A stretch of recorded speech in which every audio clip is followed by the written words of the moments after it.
আসসালামু আলাইকুম প্রিয় দর্শক, অন্য মঞ্চের আলাপচারিতায় আপনাদের সকলকে আমন্ত্রণ জানাচ্ছি। আজকে আমি যে বিষয়টা নিয়ে আলোচনা করব সেই বিষয়টা কিছুটা আমার ব্যক্তিগত, ঠিক ব্যক্তিগত নয়, মানে বিষয়টা একটা সামাজিক ঘটনা, কিন্তু এর মধ্যে যুক্তরাষ্ট্র থেকে ইউটিউব করে নিয়মিত মিস্টার ইলিয়াস হোসেন তিনি কেন এবং কি কারণে যেন সেই ঘটনার মধ্যে আমার নামটা জড়িয়ে দিয়েছেন এবং সেটা কেন জড়ালেন এটা এখনো আমার কাছে একটা রহস্য। যে ঘটনার সঙ্গে অথবা যে প্রতিষ্ঠানকে কেন্দ্র করে ঘটনা, যার আগে পিছিয়ে কোথাও আমি নেই, সেখানে আমার নামটা কি করে ঢুকে গেল সেটা আমি এখনো বুঝতে পারছি না। তারপরেও এটা নিয়ে আলোচনা করাটা অনেকটা ব্যক্তিগত আলোচনাই হয়, তবুও দর্শকদের কিছু চাপ ছিল, অনেকে আমার কাছে মেসেজ দিয়ে জানতে চেয়েছেন এই ঘটনার সঙ্গে আমি কতটুকু জড়িত অথবা আমার আত্মপক্ষ সমর্থন করার কিছু আছে কিনা। অবশ্যই আছে, কিন্তু আমি নিজের কথা নিজে বললে তো হবে না। যে ঘটনার সঙ্গে আমাকে জড়ানো হয়েছে সেই ঘটনার যিনি মূল কেন্দ্রবিন্দুতে যে ভদ্রলোক আছেন তার সঙ্গে আমরা কথা বলার সুযোগ পেয়েছি। উনি এই ইলিয়াস সাহেবের সেই ভিডিওটা আপ করার পর উনি দেখেছেন, ওনার চোখে পড়েছে, উনি দুঃখিত হয়েছেন, বিরক্তও হয়েছেন, কিন্তু সেখানে আমার নামটা জড়িয়ে যাওয়াতে উনি ব্যক্তিগতভাবে টেলিফোন করে আমার কাছে ক্ষমা প্রার্থনা করেছেন। কিন্তু মূল ঘটনা আসবে কি, এবং ওনার সঙ্গে যখন আমি আলাপ করলাম তখন আমি আরো অনেক কিছু জানতে পারলাম, বুঝতে পারলাম এখানে একটা ব্ল্যাকমেলিং এর ঘটনা আছে, যে ব্ল্যাকমেলিং এর শিরোমণি হচ্ছেন ওই ইলিয়াস সাহেব। তো সেই বিষয়টা নিয়ে একটু কথা বলার জন্য আজকে আমাদের এই অনুষ্ঠানের অবতারণা, এবং আজকে আমাদের অতিথি হিসেবে আছেন ইউরোপিয়ান ইউনিভার্সিটির প্রতিষ্ঠাতা অধ্যাপক ডক্টর মকবুল আহমেদ খান। জনাব মকবুল আহমেদ খান, আপনাকে আমাদের অনুষ্ঠানে স্বাগত জানাচ্ছি। জনাব মকবুল আহমেদ খান, আপনি, আমার ধারণা আপনি এর মধ্যে ইলিয়াস সাহেবের সেই ভিডিওটা দেখেছেন, যেটাকে উনি অনুসন্ধানী রিপোর্ট হিসাবে অভিহিত করেছেন। সেটা আদৌ অনুসন্ধানী কিনা আপনি ভালো বলতে পারবেন, সেখানে আপনার কোনো গোপন কথা উঠে এসেছে কিনা এটাও আপনি ভালো বুঝবেন। কিন্তু সেখানে আমাকে জড়ানো হয়েছে এবং আমাদেরই সহযোগী আরেকজন ভদ্রলোক ডাক্তার জাহিদুর রহমান, তাকেও জড়ানো হয়েছে। তো এই জিনিসটা আমার কাছে একটু মানে ক্লিয়ার না, এবং দর্শকদের এই ব্যাপারটা জানানোর জন্য আমি আপনাকে আজকে কষ্ট দিচ্ছি।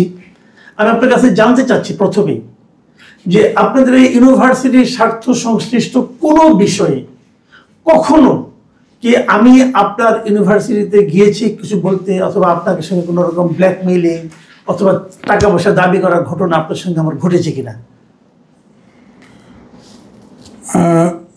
আমি অত্যন্ত দুঃখিত এবং আনন্দিত। দুঃখিত এই জন্য যে আপনি একেবারে কোনোভাবেই বিশ্ববিদ্যালয়ের কোনো পর্যায়ে কোনোভাবেই জড়িত ছিলেন না। আপনি আপনাকে আমি চিনি একজন বিশিষ্ট সাংবাদিক হিসাবে, রোজ আপনার টক শোগুলো দেখি, বাট আমার বিশ্ববিদ্যালয়ে যে প্রবলেম চলতেছে তার মধ্যে আপনাকে জড়িত করার বিষয়ে আমি আসলেই আপনার কাছে ক্ষমা প্রার্থী। কারণ আমি কোনো পর্যায়েই আপনাকে এই বিশ্ববিদ্যালয়ের কোনো স্বার্থ সংশ্লিষ্ট এর মালিকানা বা যেসব ইস্যু নিয়ে এই ভিতরে আপনাকে জড়ানো হয়েছে তার কোনো সংশ্লিষ্টতা আপনার নাই, ছিল না এবং এখনো নাই। আর আপনার ওখানে যেটা বলা হয়েছে যে ডাক্তার জাহিদুর রহমান নামে আরেকজন যিনি ব্যক্তি আছেন, ওনার সঙ্গে কি আপনার ব্যক্তিগত পরিচয় আছে? ওনার সাথে আমার ব্যক্তিগত পরিচয় এটুকুন যে উনি টক শোতে আসেন, আমি ওনার একজন ভক্ত, শ্রোতা বা দর্শক। তো উনি কি কখনো আপনার কাছে কোনো ধরনের আপনার বিশ্ববিদ্যালয়ে কোনো কাজকর্ম করে দেওয়ার জন্য অথবা বিশ্ববিদ্যালয়কে দখল করার জন্য অথবা কোনো একটা ভিডিও অথবা কোনো কিছু দেখিয়ে আপনাকে ব্ল্যাকমেল করার চেষ্টা করেছেন? প্রশ্নই ওঠে না, কারণ ওনাকে চিনি আমি একজন টকশোর গুণী ব্যক্তি হিসাবে। কালে ভদ্রে এইটুকুন আলাপ হয়েছে যে হয়তো কোনো বিষয়ে আমি ওনাকে জিজ্ঞেস করছি যে এটা আপনি বললেন, এটার ব্যাখ্যা কি। এর বাইরে ওনার সাথে আমার অন্য কোনো সম্পর্কও নাই। আর বিশ্ববিদ্যালয়ের কোনো ইস্যুতে কোনো দিনই উনি কোনো আগ্রহ প্রকাশ করেন নাই বা এটার মধ্যে ওনার কোনো আগ্রহ আমি দেখিও নাই। আচ্ছা, এখানে আরেকটা কথা আমি যেটা আসলে জানতে চাচ্ছি যে এই ভিডিওতে ইলিয়াস সাহেব আরেকটা প্রসঙ্গ এনেছেন। সেই প্রসঙ্গটা হলো আপনার নাকি একটা টেলিভিশন ছিল যার নাম হলো স্বাধিকার। সেই টেলিভিশনের আমি যতটুকু জানি, সেখানে আমি দু একবার গিয়েছি, অস্বীকার করবো না। আমি গিয়েছি এই কারণে যে ওটার দায়িত্বে ছিলেন মিস্টার মুস্তফা ফিরোজ। মুস্তফা ফিরোজ ব্যক্তিগতভাবে আমার বন্ধু, এবং ওখানে উনি প্রাথমিকভাবে কাজ চলছিল একদম শুরুর দিকে, এবং সেখানে উনি একটা টক শোর মতো করার চেষ্টা করেছিলেন, এবং সেখানে দু একদিন আমি অতিথি হয়ে গিয়েছি। এটুকু ছাড়া আমার আর কোনো সম্পর্ক নেই। কিন্তু ইলিয়াস সাহেব তার ভিডিওতে দাবি করেছেন যে স্বাধিকার টেলিভিশনে ওটা নাকি এমডি ছিলেন মিস্টার জাহিদুর রহমান, এবং সেখানে নাকি আমিও একটা বড় পদে ছিলাম, এবং আমরা দুজন নাকি আপনাকে এটা নিয়ে ব্ল্যাকমেল করেছি, এবং ওখান থেকে নাকি প্রচুর টাকা আমরা লোপাট করেছি। আপনি কিন্তু বলবেন যে স্বাধিকার টেলিভিশনের বিষয়টা কি? আসলে স্বাধিকার টেলিভিশনটা কোনো এক সময়, বোধহয় 23 বা আরও আগে, কত সাল আমার ঠিক খেয়াল নাই, তো সেই সময়ে আমার দু একজন সাংবাদিক বন্ধু আমাকে উৎসাহিত করেন, আপনারা না। জি। তো তখন আমি চিন্তা করি যে একটা টিভি চ্যানেল আমরা করতে পারি কি না। তো সেই সুবাদে ওনাদের সাথে আমি যোগাযোগ করি, তার মধ্যে আপনারা কেউ ছিলেন না। যোগাযোগ করলে ওনারা আমাকে কিছু ধারণা দেন। তো আমি প্রাথমিক ধারণা পাওয়ার জন্যই আসলে কর্ম উদ্যোগগুলো গ্রহণ করি, এবং স্বাধিকার নাম দিয়ে আমরা কিছু দূর এগোই। কিন্তু কোনো এক পর্যায়ে আমি একটা দুটো টক শো বা একটা প্রোগ্রাম করতে গিয়ে আমি বুঝলাম যে এটা একটা ফুল টাইম অ্যাটেনশন লাগবে, এবং আমি যেহেতু বিশ্ববিদ্যালয়ে নিয়ে 16 আনা প্রি অকুপাইড, আমার পক্ষে এটা কোনোভাবেই আমার this is not my cake. যার জন্য কিছুদিন এই জিনিসটাকেই করে আমি আর ওই অগ্রসর হই নাই, এটার অনুমোদনের ব্যাপারে আর এগোই নাই আমি। আচ্ছা, আপনি তাহলে মোটামুটি ফুল টাইম ব্যবসা, ফুল টাইম আপনি বিশ্ববিদ্যালয়টাই চালাচ্ছেন? এটাই আমার মেইন কাজ। বিশ্ববিদ্যালয়ে আপনি কি ছিলেন? আমি বিশ্ববিদ্যালয়ের প্রতিষ্ঠাতা, একমাত্র ফিনান্সিয়ার, এবং আমার ব্যক্তিগত জীবনে আমি একেবারেই গ্রাম থেকে উঠে আসা, আমার আব্বা একজন কৃষক ছিলেন, সেই পরিবার থেকে উঠে এসে আমি যত উপরে গেছি আমি তত ভালো করেছি রেজাল্ট। যার জন্য এক পর্যায়ে আমার মনে হয়েছে, কারণ আমি মাত্র 26 বছর বয়সে পিএইচডি করি, যেটা রাশিয়ার মস্কো ইউনিভার্সিটির জন্য এটা একটা রেকর্ড। তারপরে আমি খুব অল্প বয়সে ব্র্যাডফোর্ড ইউনিভার্সিটির অ্যাসোসিয়েট প্রফেসর হই 27 বছর বয়সে। ব্র্যাডফোর্ড ইউনিভার্সিটি কোন দেশে? ইংল্যান্ডের টপ ইউনিভার্সিটিগুলোর একটা। আচ্ছা। এরপরে আমি নিউজিল্যান্ডের ওটাগো বিশ্ববিদ্যালয়, নিউজিল্যান্ডের 1 নম্বর ইউনিভার্সিটি, ওই বিশ্ববিদ্যালয়ে দীর্ঘ 4.5 বছর চাকরি করে আমি ফুল প্রফেসর হই, এবং ওখান থেকে আমি ওয়ার্ল্ড ব্যাংকের বাংলাদেশের কান্ট্রি ডাইরেক্টরের পদে আমি ইন্টারভিউতে ফার্স্ট হই। তখন আমি দেশে আসি। আপনি বাংলাদেশে ওয়ার্ল্ড ব্যাংকের কান্ট্রি ডিরেক্টর ছিলেন? 16 বছর ছিলাম, একেবারে নিউজিল্যান্ড থেকে 84 সালের মাঝামাঝি আসি, আর এক নাগাড়ে 2000 সাল পর্যন্ত আমি 2000 সাল পর্যন্ত জি বাংলাদেশের কান্ট্রি ডাইরেক্টর ছিলাম ওয়ার্ল্ড ব্যাংকের। ওকে, ওয়ার্ল্ড ব্যাংকের। হ্যাঁ, তো অনেক বড় পদে ছিলেন আপনি।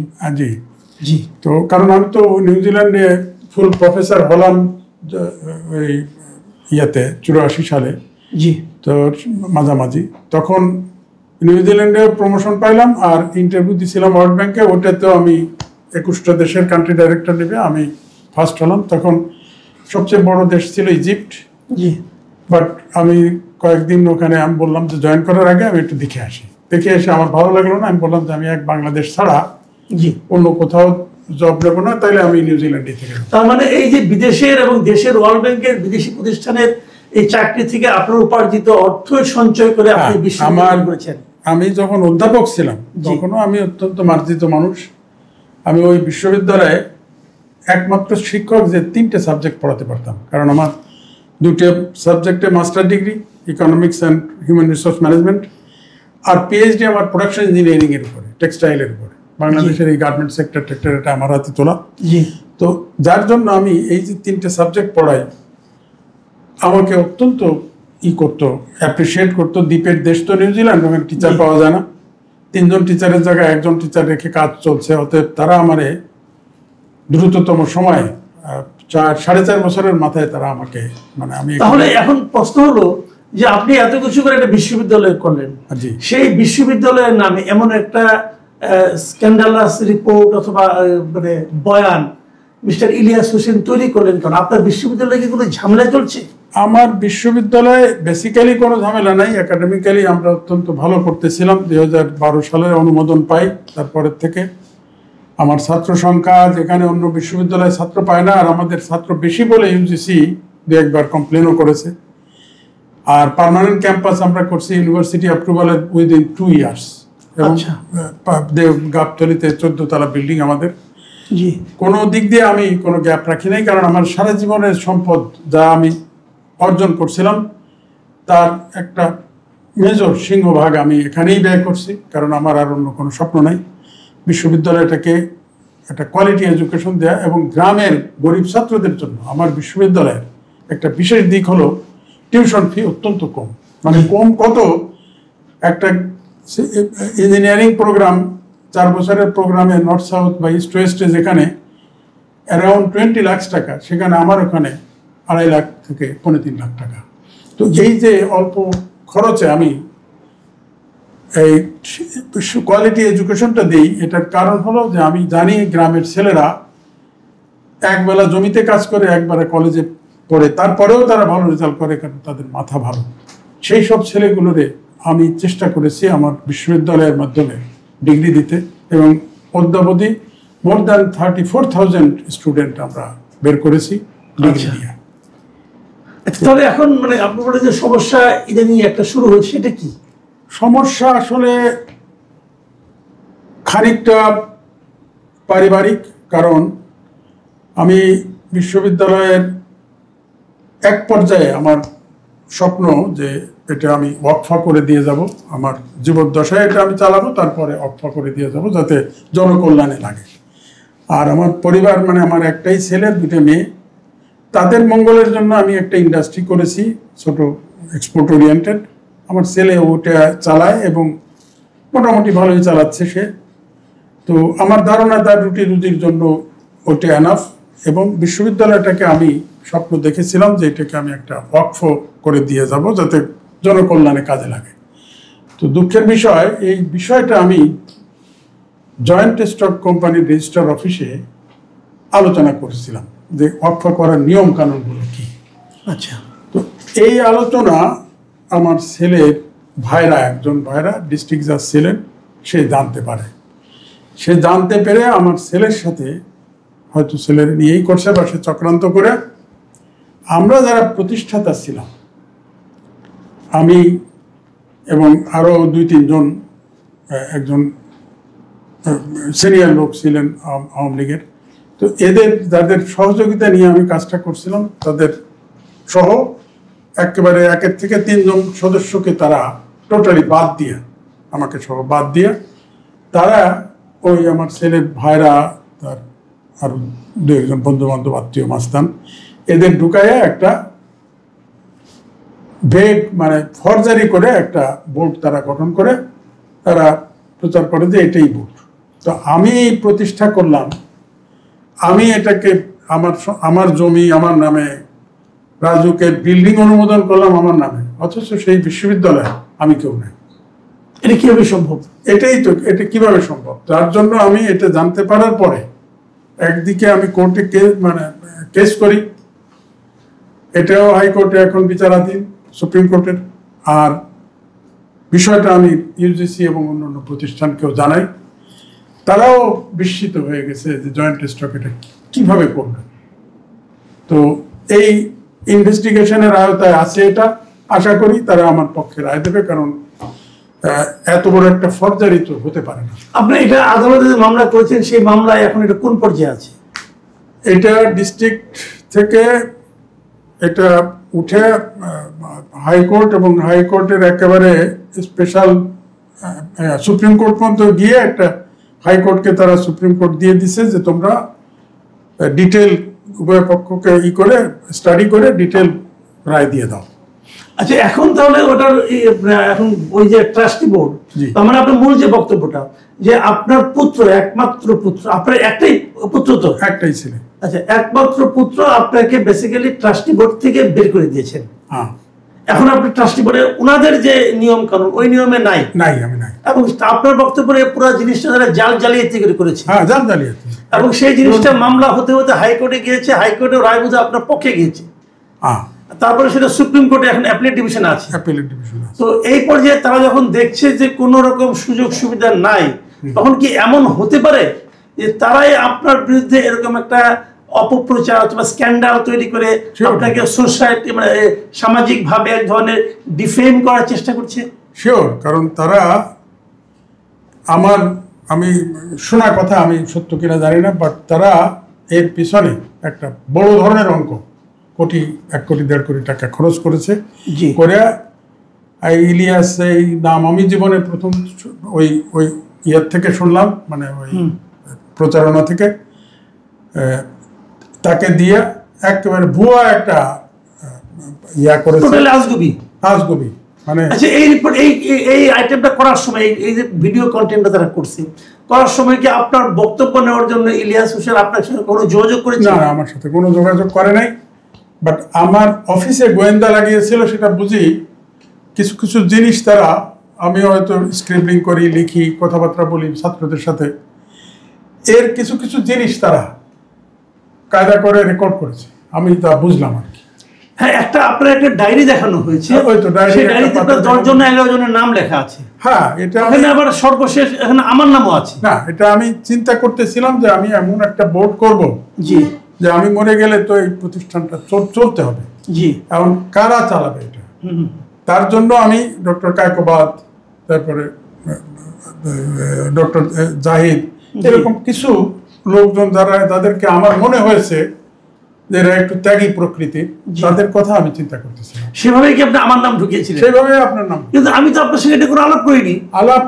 আপনার সাথেও আমিও করি নাই, জাহিদ সাহেবের সাথেও করি নাই। এটা আপনার নিজের মনের থেকে আসছে, নিজের ব্রেনে। আমি আমার একটা বদ অভ্যাস আছে, জি, সব সময় লেখালেখি করি। আচ্ছা আচ্ছা, তো এই বিষয়টা যখন আমার মাথায় আসছে, তখন আমি লেখালেখি করতেছিলাম। তো কেউ একজন এটাকে হয় কাগজটাই নিয়ে গেছে, অথবা এটাকে ফটো ছবি করছে আর কি। আচ্ছা, কারণ আমার অফিসে তো লোকজন আসে, ছাত্ররা আসে, টিচাররা আসে, আমি এইসব ব্যাপারে খুব লিবারাল, সারা জীবনে তো শিক্ষক। জি, যদিও আমি 68 থেকে 72 4 ব্যাচের কম্বাইন্ড বিসিএস এ ফার্স্ট হয়েছিলাম। আপনি বিসিএস এ ফার্স্ট হয়েছিলেন? ফার্স্ট হয়েছিলাম, 18 দিন চাকরিও করছি। তারপরে ওই আমার ওই ডাবল মাস্টার্স যে হিউম্যান রিসোর্স ম্যানেজমেন্ট জিআইএম থেকে, ওদের 18 বছরের রেকর্ড ভেঙে ফার্স্ট হয়। তখন ওরা ওই জায়গায় ডিজি বললো যে তোমার আমি পিএইচডি করতে পাঠাচ্ছি, তুমি ওই করার দরকার নাই, বিসিএস এ দেওয়া দরকার নেই। আচ্ছা, ওনার আবার 2 ভাই তখন সেক্রেটারি, একজন বাংলাদেশ ব্যাংকের গভর্নর নুরুল ইসলাম, আর একজন ফাইন্যান্স সেক্রেটারি মতিউল ইসলাম। আচ্ছা, আরেকটা কথা আমি একটু বলি এখানে, যে আপনার ওই ইলিয়াসের এই আলোচনায় ডক্টর ফারজানা আলম নামে একজনের কথা এসেছে। জি, তো উনি তো আপনার এখানে কি টিচার নাকি ট্রাস্ট? ফারজানা আলম একজন গুণী শিক্ষক। উনি আমার গ্রিন ইউনিভার্সিটির আমলে, জি, তখন ইউরোপিয়ান আমি অনুমোদন পাইনি। জি, 10 সাল বা 11 সালে যখন আমি শ্যামলীতে গ্রিন ইউনিভার্সিটি চালাচ্ছিলাম, বা আর একটু আগে, তখন উনি একবার 2বার এসেছেন লেকচার দিতে। তারপরে যখন আমি ইউরোপিয়ানের শুরু করলাম 10 সালে, তখন আমার মনে হলো যে উনি যেহেতু ভালো বলেন টলেন, ওনারে আমরা কিছু ক্লাস দিই। তখন ইউনিভার্সিটির সব অর্গানাইজড হয়ে পারে নাই, 12তে অনুমোদন পাই, 10 সালে আমরা কাজ শুরু করি। তখন থেকে উনি 1-2-5টা লেকচার দিতেন এবং ভালো করতেন। এরপরে যখন আমরা অনুমোদন পাই, তখন ওনাকে আমরা ফুল টাইম করে নিই। আচ্ছা, তো ওনার আসলে আমাদের সাথে যোগাযোগটা ওইভাবে যে ওনার পারফরমেন্স মেড হার পপুলার, এবং ওনার ডিপার্টমেন্টে খুব পপুলার বলেই আমি পরে ওনারই অ্যাপয়েন্টমেন্ট দিছি, যখন ইউনিভার্সিটি সব ফর্মালাইজড হয়েছে। ওনার ডিগ্রিটার চেয়ে আমি ব্যক্তিগতভাবে শিক্ষক মানুষ হিসাবে সারা জীবনই শিক্ষকতা করছি, ওয়ার্ল্ড ব্যাংকেও শিক্ষকতা করলাম। আমি মনে করি যে একজনের মানে ক্লাসরুম পারফরমেন্স, অ্যাকসেপ্টেন্স না, তবুও তো আপনার ইলিয়াস সাহেব যে ওনাকে দেখেছেন কি রয়্যাল ইউনিভার্সিটিতে, ওনার কি ডিগ্রি ফেক ডিগ্রি? রয়্যাল না, ওনার মনে হয় ইস্ট ওয়েস্ট থেকে করেছেন ইস্ট ওয়েস্ট থেকে আমার জানা মতে। রয়্যাল কোথেকে আছে? রয়্যাল ইউনিভার্সিটি নামে কোনো ইউনিভার্সিটি আছে নাকি? এই ইলিয়াস হোসেনও আমার কাছে উদ্ভট একটা চরিত্র, আর ওনার যেসব কাহিনী উনি বানাইছে তার কোনোটাই আমি সত্যতা পাই না। মানে আপনি বলতে চাচ্ছেন যে টোটাল কাহিনীটাই আজগুবি কাহিনী, ফেক, এটা বানানো, উদ্ভট উদ্ভট এবং আজগুবি। এটা উনি আমার মনে হয়, আমি যা শুনছি যে ওনার একটা বড় ধরনের অ্যামাউন্ট দিছে, উনি এটা করে দিছে, যা সেটা গাল গল্প গাল গল্প, এই আর এর বেশি কিছু না। এবং এখানে মানে নানা রকম একটা নারী চরিত্র লাগে, একজন নারী চরিত্র নিয়ে আসছে একজন, আর আপনাকে তার সঙ্গে জড়ে কিছু ভিডিও টিডিও দেখলাম, তো ওইগুলো নিয়ে আমি আর কিছু বলতে চাই না, ওটা আমার ব্যাপার না, এগুলো ফেক। অনেক সময় হয় কি, ধরেন একজন শিক্ষকতা করতে গেলে জি অনেক ছাত্র যারা অনিয়মে আশ্রয় নেয় তাদের বিরুদ্ধে তো আপনার অ্যাকশন নিতে হয়। জি, আর আমি তো পরীক্ষা না দিয়ে কারোর ভালো রেজাল্ট করা বা রেজাল্ট দেওয়া এগুলো আমি বিশ্বাস করি না। আমি খুব ডিসিপ্লিন এইসব ব্যাপারে। জি, সে যে দলই পাওয়ারে থাকুক, কাউরেই আমি ছাড় দিইনি। এই কঠোরতার জন্য কোনো কোনো সময় ছাত্ররা যে আমার বিরুদ্ধে যায় নাই তা না। জি, কিছু কিছু ছাত্র যারা অনিয়মের আশ্রয়ে বড় হতে চায়, প্রাইভেট ইউনিভার্সিটি বলতেই যারা বোঝে যে এখানে আবার নিয়ম কি, এটা তো প্রাইভেট, তো তাদের জন্য আমি একটা আতঙ্ক ছিলাম। কারণ আমি আবারও বলতেছি, ব্যক্তিগত জীবনে আমি যেহেতু একজন মুক্তিযুদ্ধের কমান্ডার ছিলাম মুজিব বাহিনীর, এবং গোপালগঞ্জ স্বাধীন করছি আমি আমার নেতৃত্বে, যার জন্য মাথা রেতা নত করা, কোনো জায়গায় যাইয়া মাস্তানদের সেলুট করা, এগুলো আমি করি নাই, আর যে কদিন বেঁচে আছে করবো না। আচ্ছা, এখন আপনি আমাকে একটা কথা বলেন, সেটা হলো গিয়ে যে আপনি, আচ্ছা আরেকটা কথা বলেন এই ফাঁকে, ফারজানা আলম কি শিক্ষকতার বাইরে আপনাদের বিশ্ববিদ্যালয়ের অন্য কোনো দায়িত্বে ছিলেন? হয় কি, উনি শিক্ষকতা এবং আমাদের বোর্ডে ওনাকে আমরা নিয়ে নেই, কারণ ট্রাস্টি বোর্ডে জি ট্রাস্টি বোর্ডে ফ্যাকাল্টির রিপ্রেজেন্টেটিভ লাগে। আচ্ছা, সেই হিসাবে উনি ডিন ছিলেন বিজনেসের। জি, ওনাকে একজন ফ্যাকাল্টি মানে ট্রাস্টি বোর্ডে নেওয়া হয়। ওকে ওকে, আমি বুঝতে পারছি। এটা এখন কোশ্চেনটা হলো, তাহলে ফারজানা আলম কি এখন ইউনিভার্সিটি থেকে বাইরে চলে আসছেন? উনি কি আছেন এখানে? না, আমি চলে আসার পরে ওই ছাত্রদের সাথে একটু ঝামেলা হওয়া এবং আরো কিছু ব্যাপার নিয়ে পরিবারের হওয়াতে আমি কয়েকদিন অ্যাবসেন্ট ছিলাম। এই ফাঁকে আমার ছেলে বিশ্ববিদ্যালয়ে যাচ্ছে, তা আমি ভাবলাম যে যাক, যদি কিছুটা বুঝতে পারে বুঝুক। বাট তারপরেই আমি, টু মাই গ্রেটেস্ট সারপ্রাইজ, তার কিছুদিন পরে দেখি যে আমাকে ওই জয়েন্ট স্টক যে ডিল করতো, আমার যে ডিলিং অফিসার, সে আমার দেখালো যে স্যার, এই 10 সালে ইউনিভার্সিটি করছেন, ওই জয়েন্ট স্টকে রেজিস্টার্ড হয়েছে ইউরোপিয়ান ইউনিভার্সিটি নামটা, এরপরে প্রত্যেক বছর ওই রিনিউ করি আমরা, লাইসেন্স রিনিউ করতে হয়। বাট 24 সালে যে দেখে যে এখানে আমি নাই, আমার যে প্রাক্তন চেয়ারম্যান ছিলেন উনি নাই, আর একজন ভাইস সিনিয়র সদস্য ছিলেন উনি নাই, এরা কেউ নাই। এখানে একেবারেই আননোন 2-3টে চরিত্র, তার মধ্যে 2টে আমার ছেলের ভাইরা বোধহয়, একজন আর একজন কে, আর একজন মাস্তান, তাদের নাম দেখলাম। এখন তাহলে ওনারা যেভাবে করেছেন জিনিসটা, এখানে নতুন চেয়ারম্যান তারা কাকে বানিয়েছে? চেয়ারম্যান আমার ছেলেকে। সে কি আগে ডিরেক্টর ছিল? আগে মেম্বার ছিল? আমার বোর্ডে ছিল। আপনার বোর্ডে সে মেম্বার ছিল? একজন মেম্বার ছিল। আচ্ছা আচ্ছা, উনি কি খুব শিক্ষাবিদ টাইপের কেউ? আর শিক্ষা হলো, সে ওই নর্থ সাউথ থেকে বিবিএ করছে। আমার ওই একটা ইন্ডাস্ট্রি আছে, এক্সপোর্ট ওরিয়েন্টেড জিপার ইন্ডাস্ট্রি, ওটা সে দেখাশোনা। ওই ইন্ডাস্ট্রি মালিক আপনি? ওটার মালিক আমি, মানে ওই তো জয়েন্ট স্টকে। আপনি ওটার কত পার্সেন্টের মালিক? আমি সম্ভবত 30 বা 40%। আপনি মালিক 50%। আচ্ছা আচ্ছা, ওটার মধ্যে মালিকানা আপনার এখন আছে? হ্যাঁ, মালিকানা তো আছে, কারণ তো 7জন ডাইরেক্টর লাগে। আচ্ছা আচ্ছা, সেই হিসাবে আমি মালিক আছি, কিন্তু সে ওটারে রেগুলার ভিত্তিক দেখে শুনে, আমি কালে ভদ্রে যাই। আচ্ছা, আমি দেখি ঠিক না হতো, আমি ইউনিভার্সিটি নিয়ে ব্যস্ত বেশি। আচ্ছা আচ্ছা, তো এখন কোশ্চেনটা হলো যে আপনি ইউনিভার্সিটি থেকে আপনি আউট হয়ে গেলেন, এখন ইউনিভার্সিটি কেমন চলছে?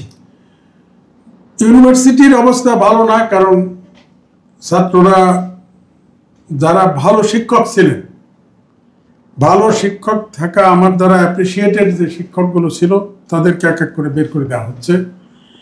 ছাত্রদের মধ্যে চরম অসন্তোষ, তারা এই নূতন ম্যানেজমেন্টে এই ভালো শিক্ষক চলে যাওয়া আর খারাপ লোক ঢুকানো, এই প্রক্রিয়াটা বুঝে ফেলছে। তারাও অসন্তোষ, তারা প্রায় আসে আমার কাছে, ভালো চলছে না এই আর কি। আপনার সময় যিনি ভিসি ছিলেন উনি কি এখনো ভিসি? না না, উনি রিটায়ার করে গেছেন, আর যাকে নেওয়া হয়েছে তারও কোনো অনুমোদন নাই। কারণ ওই একজন ভিসি নিতে হলে ট্রাস্টি বোর্ডের বৈধ চেয়ারম্যান এবং বাকি সদস্যদের মেজরিটির অনুমোদন লাগে। আচ্ছা, তারপরে এটার নাম প্রপোজাল পাঠাতে হয় 3 জনের। আচ্ছা, একজনকে প্রেসিডেন্টের অনুমোদন পর্যন্ত, প্রেসিডেন্ট পর্যন্ত যায়। আচ্ছা। তো ওই রকম অনুমোদিত কোনো ভিসি ওরা এখনো নেয় নাই, বা ওই বোর্ডই তো নাই, বোর্ডই তো বিতর্কিত হয়ে গেছে। তাহলে এই বিশ্ববিদ্যালয়টা কি এখন তার অস্তিত্ব হুমকির মুখে? অবশ্যই হুমকির মুখে, কারণ ভিসি নাই। এই বিশ্ববিদ্যালয়টা আসলে বলেন তো, যদিও এটা আপনাদের তো একটা ট্রাস্টের মধ্যে চলে গেছে, কিন্তু এই ট্রাস্টের মধ্যে গেলেও এর তো একটা আনুমানিক অর্থমূল্য আছে। কত অর্থমূল্য হতে পারে এটা?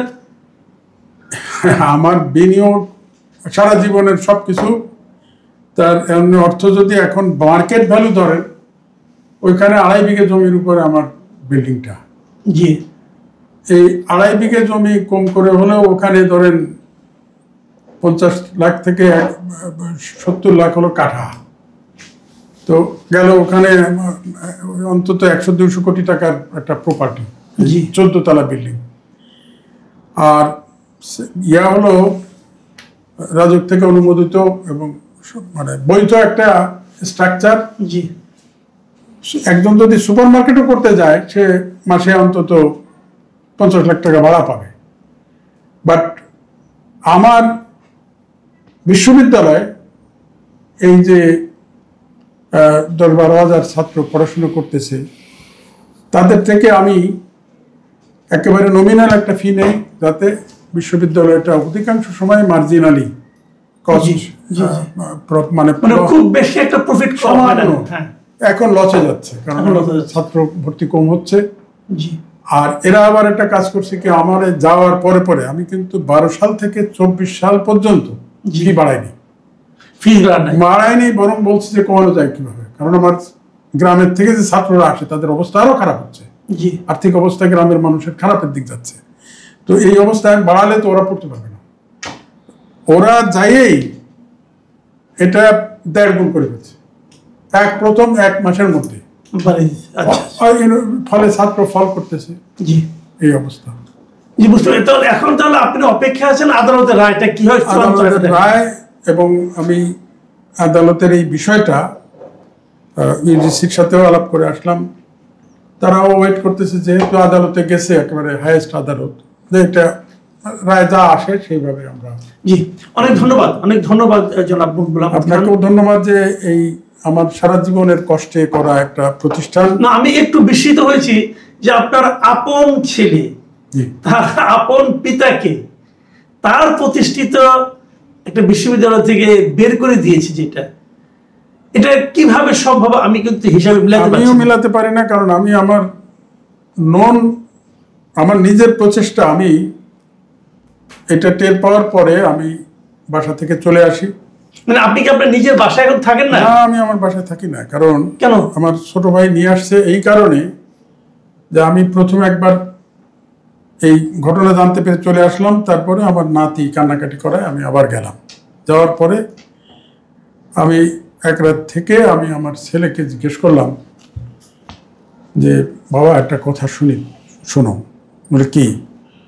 দেখো, এই বিশ্ববিদ্যালয় নিয়ে যখন এই ঝামেলা হচ্ছে, আমার একটা অনুরোধ, তুমি নন একাডেমিক একজন মানুষ, তুমি ইন্ডাস্ট্রি চালাচ্ছ, ইন্ডাস্ট্রিটা খুব বড়, যথেষ্ট মানে বাজার মূল্য অনেক, এবং সাভারের এই সাভারে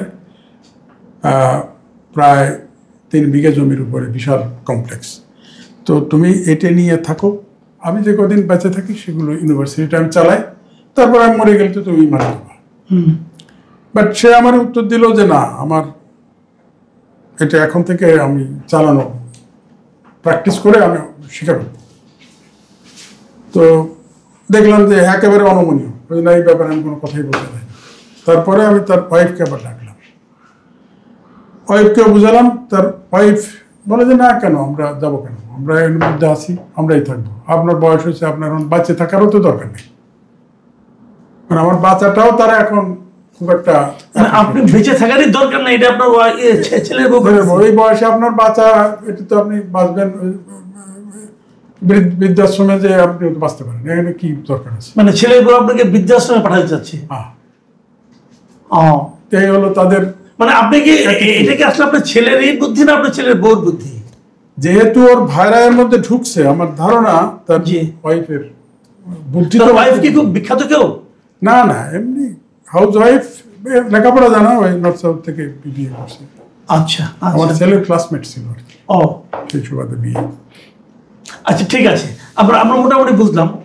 আপনি আপনাকে আর ডিস্টার্ব করতে চাচ্ছি না। আমি এখন না, এটা ডিস্টার্ব না, এটা এই প্রতিষ্ঠানটাকে যদি আপনার ছেলের সঙ্গে আপনার বিরোধ, আপনার ছেলে আপনার কাছ থেকে বিশ্ববিদ্যালয় নিয়ে যাচ্ছে, আপনার ছেলের বউ আপনার ছেলের উপস্থিতিতে বলতেছে আপনার বেঁচে থাকার দরকার নাই, এগুলি বলতে নিশ্চয়ই আপনি খুব আনন্দ পাচ্ছেন না? নিশ্চয়ই বলতে কষ্ট হচ্ছে। কাজে এই আলোচনাগুলি আমাদের যতটা সংক্ষেপ করা যায়। তো ঠিক আছে, আপনাকে অনেক ধন্যবাদ অধ্যাপক মকবুল আহমেদ খান। আপনাকে ধন্যবাদ যে অন্তত সমাজে কিছু ব্যক্তি এখনো আছেন আমার বিশ্বাস, যারা আমার মতো উদ্যোগ গ্রহণ করাকে অ্যাপ্রিসিয়েট করবেন। আমি তাদের দৃষ্টি আকর্ষণ করব যে আমার মতো যারা নতুন কোনো উদ্যোগ গ্রহণ করতেছেন তারা এর থেকে ভালো শিক্ষা নেন, আর যারা আগামীতে আমার অবস্থানে আসবেন তারাও যেন সতর্ক হয়। জি, অনেক ধন্যবাদ। প্রিয় দর্শক, আপনারা শুনলেন প্রফেসর মকবুল আহমেদ খানের বক্তব্য। আমি জানি এই বক্তব্যগুলো শুনে আপনাদের ভালো লাগেনি, কিন্তু এরকম একটা বাস্তবতায় উনি পড়েছেন। উনি ওনার সারা জীবনের সঞ্চয় দিয়ে একটা বিশ্ববিদ্যালয় গড়ে তুলেছেন, যে বিশ্ববিদ্যালয় থেকে এখন উনি নিজেই বহিষ্কৃত বলা যায়। এবং সেই বহিষ্কৃত হয়েছেন উনি তার নিজের একমাত্র পুত্র সন্তানের দ্বারা।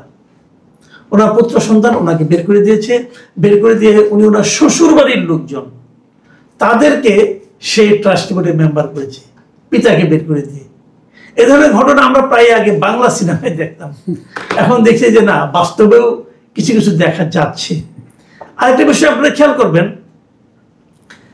সেটা হলো যে এই বিশ্ববিদ্যালয়টাকে করায়ত্ত করার জন্য ওনারা মরিয়া হয়ে সরল পথ, সোজা পথ, বাঁকা পথ সব পথে যাচ্ছেন।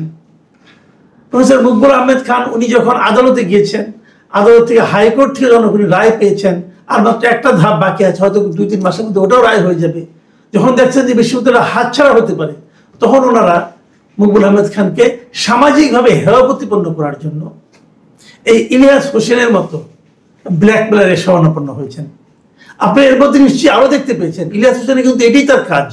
বিভিন্ন জায়গায় উনি কিন্তু এরকম ভাবে অমুকে এই চুরি করেছে, তমুকে এই চুরি করেছে, এক একজনের সামনে এক এক রকম নারী ঘটিত বিষয়গুলি জড়িয়ে দেয়া, একদম নাটকীয় ভঙ্গিতে উনি কিন্তু কিছু বিষয় করে থাকেন।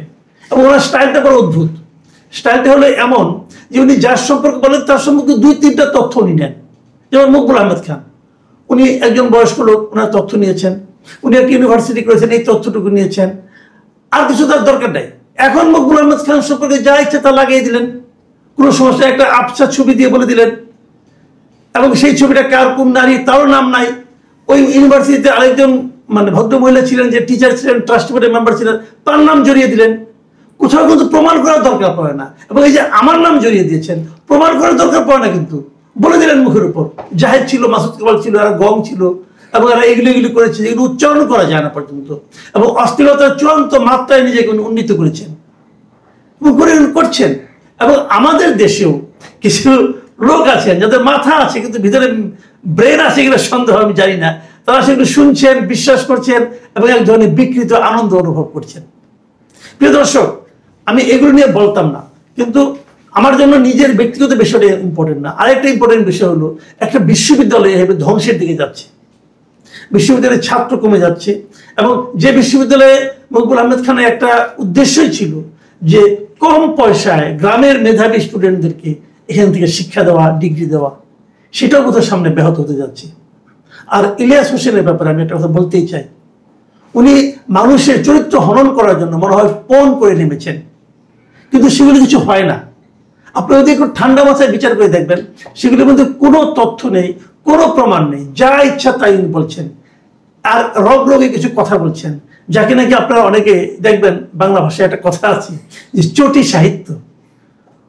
উনি এই চটি সাহিত্য রচনা করেন, এবং এই চটির সাহিত্যের বা পাঠকও কিছু আছে, ওই বিছানার নিচে রেখে রেখে পড়ে আর কি। তো ওই ধরনের কিছু পাঠক উনি পেয়েছেন, সেটা দিয়ে ওনার ব্যবসা বাণিজ্য চলছে।